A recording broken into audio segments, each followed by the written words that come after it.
감사합니다.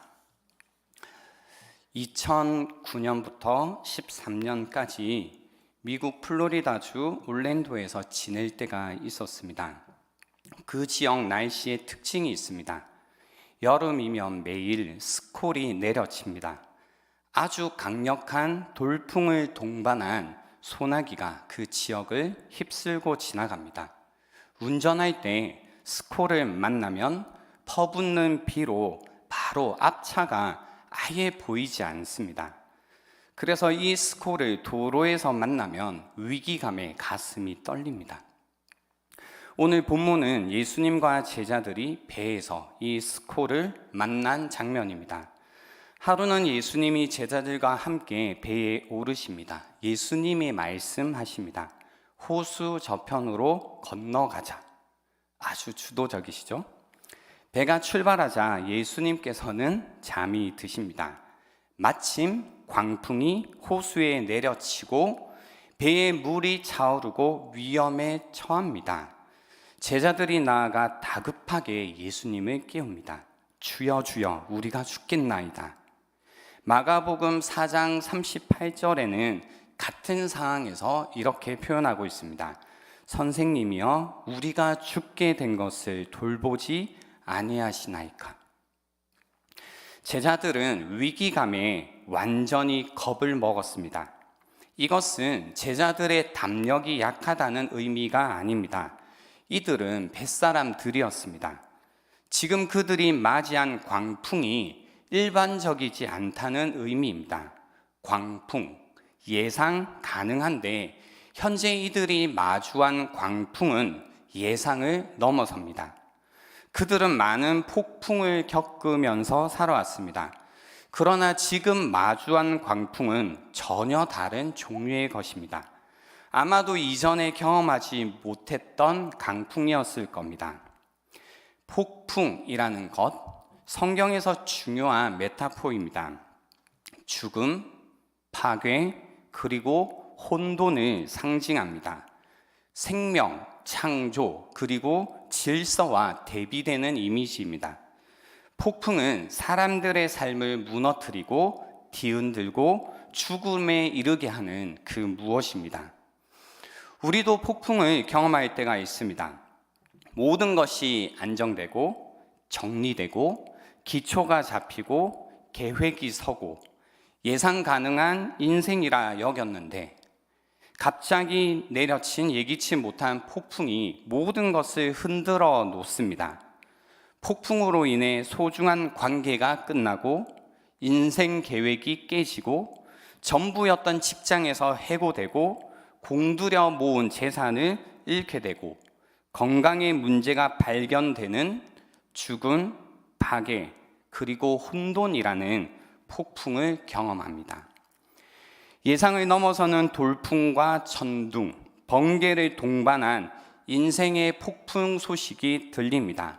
자녀 돌풍, 배우자 광풍, 건강 천둥, 재정 번개 등등 인생의 폭풍으로 인해 생명에서 죽음으로, 창조에서 파괴로, 질서에서 혼돈으로 삶의 경계가 흔들립니다. 이 흔들린 틈으로 불안, 염려, 수치, 분노의 감정이 터져 나옵니다. 삶을 압도하는 두려움과 위기감을 느낍니다. 그런데 주님은 주무시고 계십니다. 우리는 폭풍 속에 있는데 혹시 주님은 가만히 계신다고, 심지어 주무신다고 느끼신 적이 있으신가요? 분명 졸지도 않고 주무시지도 않는다고 하셨는데, 그죠? 이럴 때가 있으신 것 같아요. 그래서 이런 우리의 마음을 대변해 주는 시편이 있습니다. 시편 44편 23절부터 25절에 이런 말씀이 있습니다. 주여 깨소서, 어찌하여 주무시나이까? 일어나시고 우리를 영원히 버리지 마소서.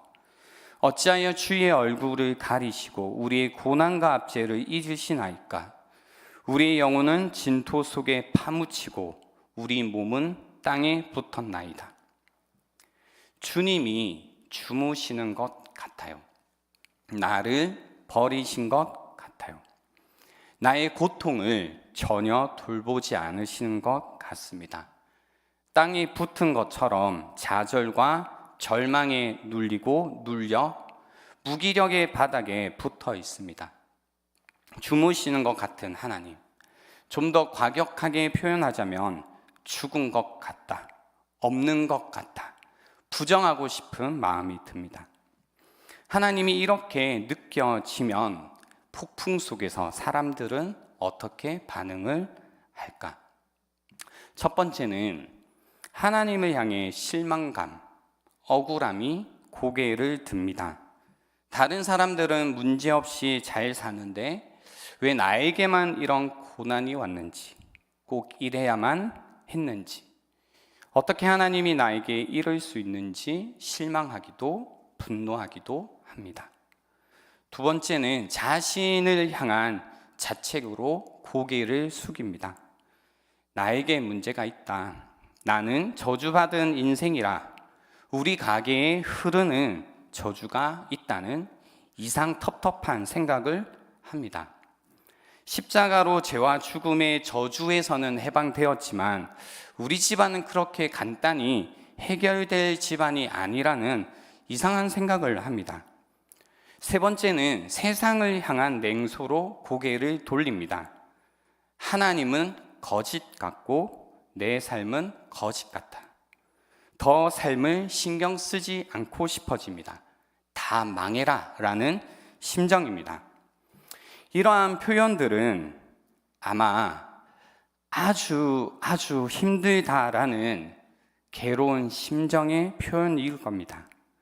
내가 죽게 된 것을 돌보지 않으시는 것 같은 주님을 향한 솔직한 감정 표현입니다. 이럴 때 우리는 어떻게 해야 할까요? 여러분 혹시 폭풍 속의 주라는 노래를 아시나요? 예전에 브라운 아이드 소울이라는 그 폭풍 속의 주라는 노래가 있습니다. 이 노래는 돌아가신 최문한 목사님이 작사하신 곡입니다. 목사님은 평소에 청년 사역을 하시다가 구강암 판정을 받으시고 암 투병 중에 폭풍 속의 주를 작사하십니다. 그 노래가 담긴 브라운 아이드 소울의 앨범이 나온 지 이틀 만에 주님의 품으로 가셨습니다. 돌아가시기 전에 남긴 목사님의 메시지 영상이 있었습니다. 거기에서 이렇게 이야기를 하시더라고요. 건강도 잃고 소망도 약해지고 믿음도 흔들리는 상황에서 가장 목사다운 삶이 무엇인가를 고민하게 되었을 때 목사다운 삶이란 가장 목사답지 않은 모습일 때 목사다울 수 있다는 것을 알게 되었습니다. 예수님께서도 십자가에 못 박혀 가장 예수님답지 않은 모습이었지만 그것이 가장 예수님다운 예수님이셨습니다. 가장 그리스도인다울 수 없을 때 폭풍 속에서도 우리는 그리스도인다울 수 있을까요? 어떻게 해야 할까요? 그 모습은 어떤 모습일까요? 그리스도인의 삶이란 폭풍이 없는 삶, 어려움이 없는 삶, 문제가 없는 삶, 모든 것이 내 생각대로 잘 되는 삶, 그런 삶이 아닙니다. 이런 생각은 망상입니다. 오늘 사건에서도 예수님이 제자들을 이끌고 주도해서 가시는데 거기에서 폭풍이 발생합니다. 오늘 배경인 호수 갈릴리는 원래 스콜이 발생하는 지리적 특성이 있습니다. 마찬가지로 우리 삶의 배경인 세상도 원래 삶의 폭풍이 발생하는 특성이 있습니다.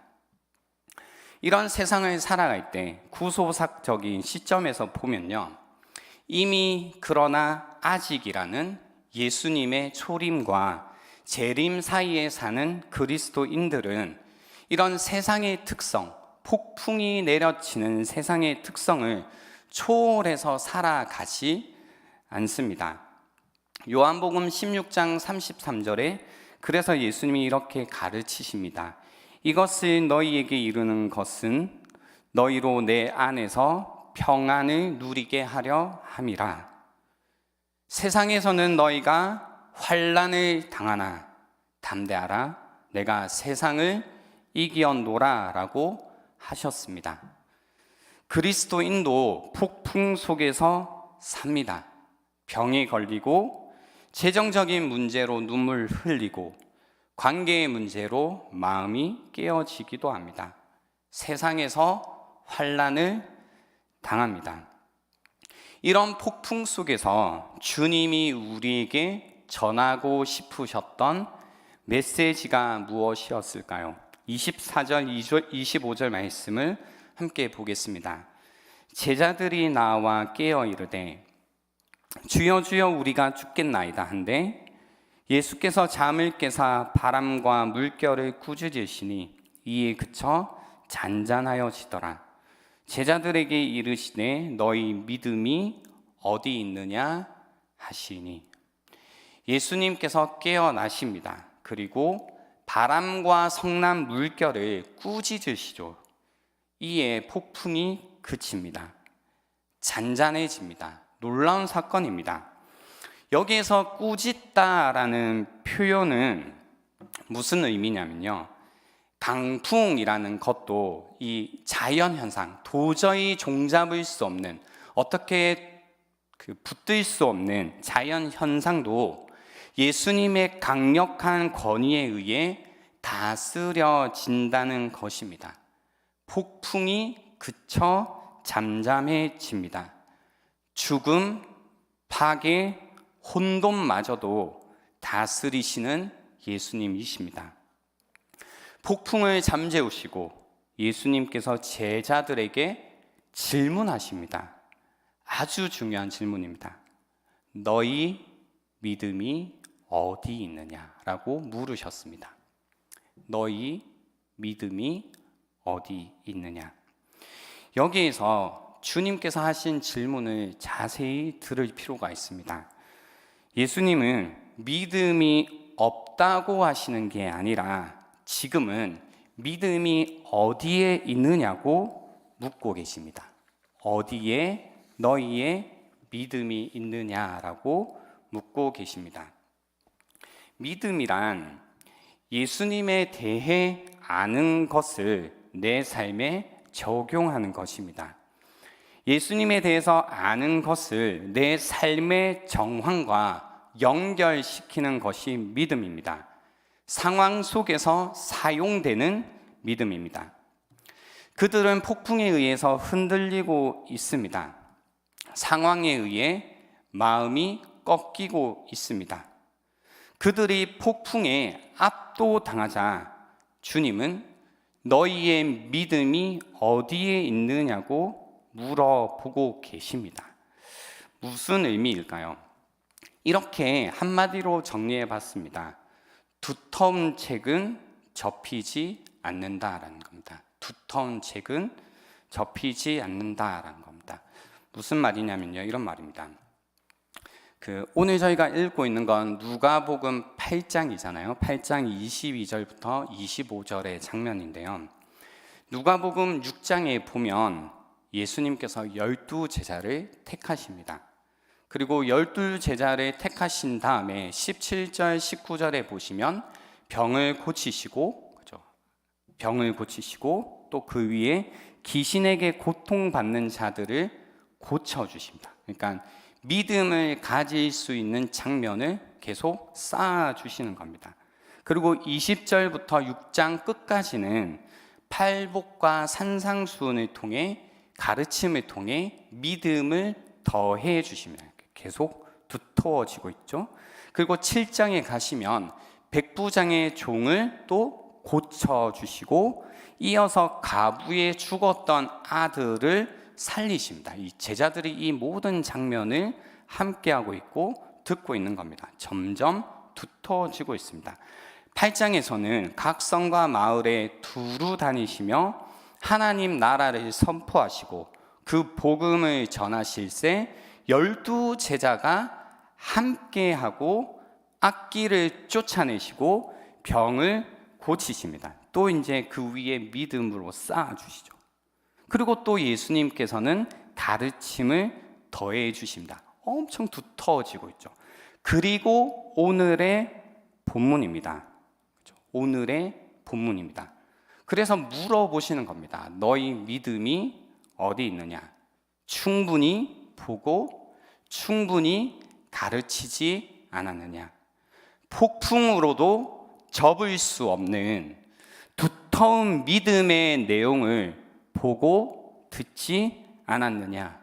너희의 믿음이 어디 있느냐라고 주님께서 묻고 계신 겁니다. 그렇죠?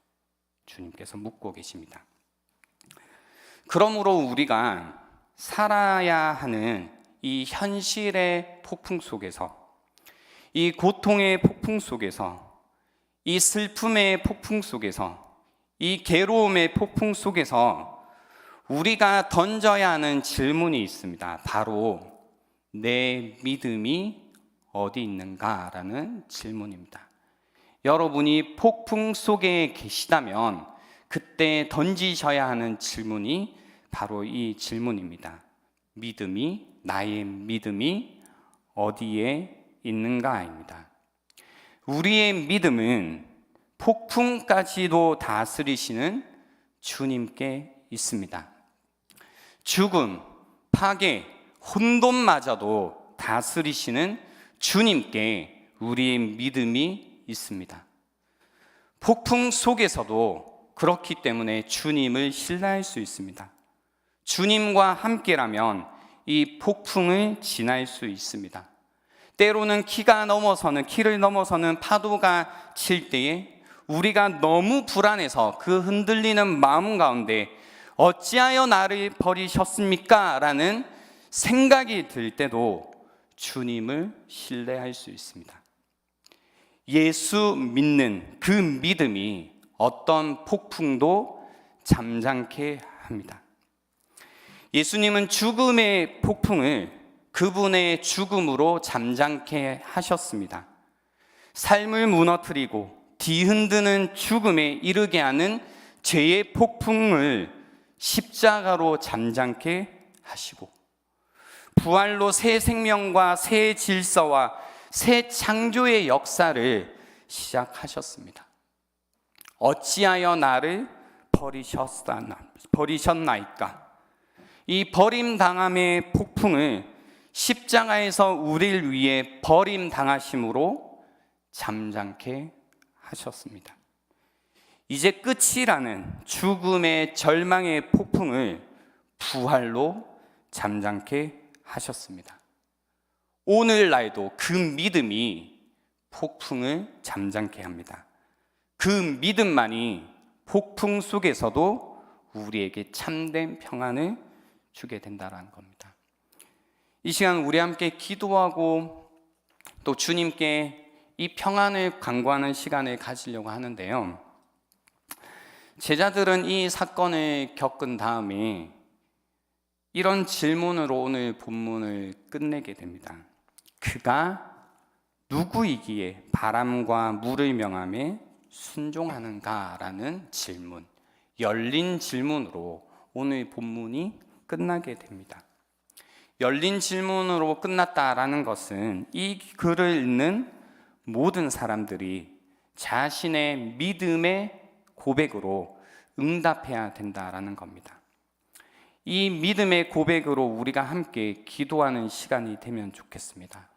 오늘 이 밤에 우리가 함께 생각해 봅시다. 내가 정말로 지금 두려워하고 있는 폭풍은 무엇인가? 그리고 우리가 믿는 그 주님이 그 폭풍을 다스리시는가? 그렇다면 나의 혼란과 파괴와 죽음의 자리에서도 주님을 신뢰할 수 있습니다.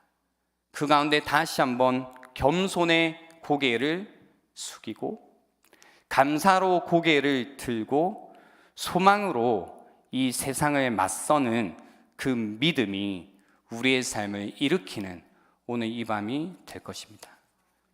우리